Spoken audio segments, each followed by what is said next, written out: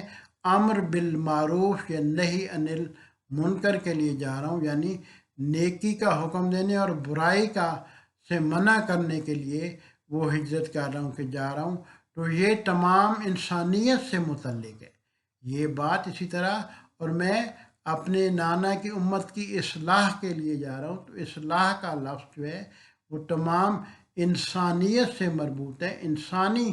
خواص، انسانی جذبوں سے اور حقوق انسانی سے مربوط ہے۔ اور جدید اس دور میں حقوق انسانی کو بھی پامال کر رہا تھا کہ حقوق حریت انسان کے، انسانوں کی آزادی کو بھی پامال کر رہا تھا، جیسا کہ وہ آیت اللہ محمد حسین جلالی نے بھی کہا ہے کہ ہجرت مدینہ الی مکہ امام حسین علیہ السلام نے جو کی تھی، اس کے تجزیہ میں کہتی ہے کہ جب اس سے ولید سے پوچھا گیا، مروان نے پوچھا کہ تو نے اسی وقت حضرت امام حسین علیہ السلام کو شہید کیوں نہیں کیا، ان کو قتل کیوں نہیں کر دیا